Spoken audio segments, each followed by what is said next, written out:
これは誰でしょうか。後ろだ。出ました。じゃあショック。日本とインドネシアでは歩くスピードが全然違います。日本人って歩くスピードがとにかく速いんですよ。の方が好きなんで、インドネシアのライフスタイル最高です。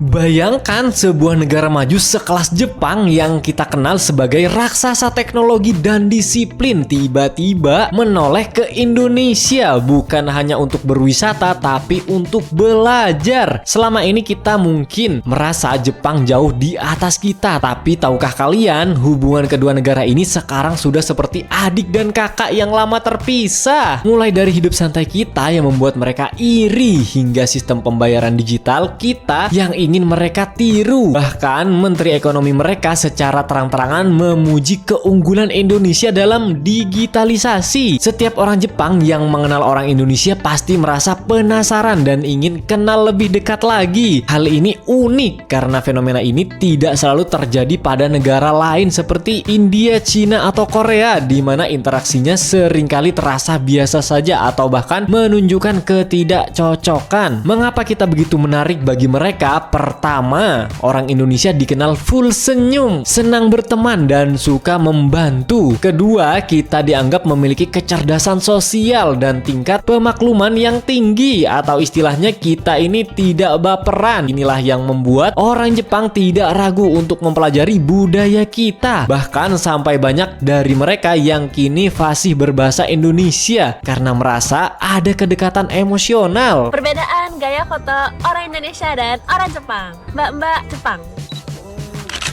mbak-mbak Indonesia. Ada satu alasan besar mengapa orang Jepang sangat suka Indonesia. Kita tahu cara santai. Di Jepang, terutama kota besar seperti Tokyo, hidup itu sangat berat. Mereka terus-menerus memikirkan pekerjaan hingga stres dan tidak punya waktu untuk diri sendiri. Kenapa aku suka Indonesia? Salah satu alasannya, orang-orangnya pada santai. Santai, relax. Bahasa Jepangnya riraks.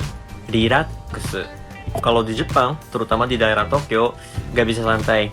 Pikirin pekerjaan, pikirin ini, pikirin itu. Jadi banyak pikiran, sibuk, gak punya waktu.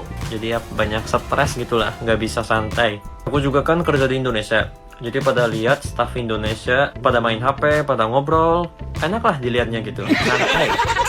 Kalau di Jepang nggak mungkin, kita diem terus di meja, ngetik komputer, diem. Kalau di Jepang, salah sedikit saja bisa berujung depresi berat. Sedangkan di Indonesia, jika dimarahi bos, kita mungkin hanya akan curhat atau marah-marah di media sosial. Lalu setelah itu merasa tenang kembali dan bisa tertawa lagi. Jepang belajar sebagai manusia. Kita jangan terlalu serius.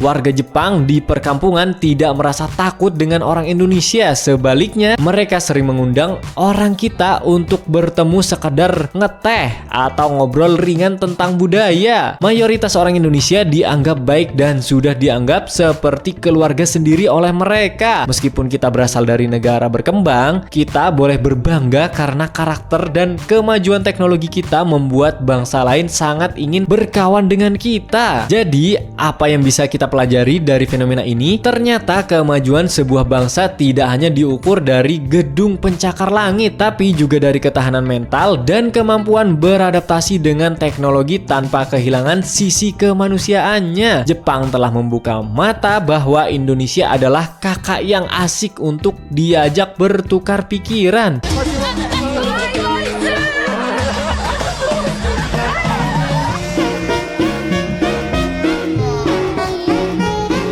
Budaya Indonesia dan Jepang. Janji Jepang.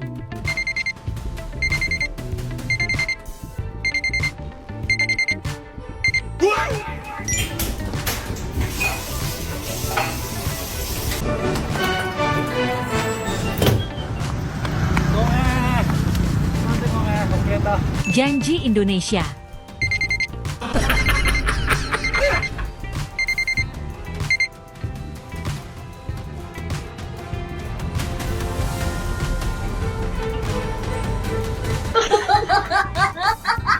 2 hours later.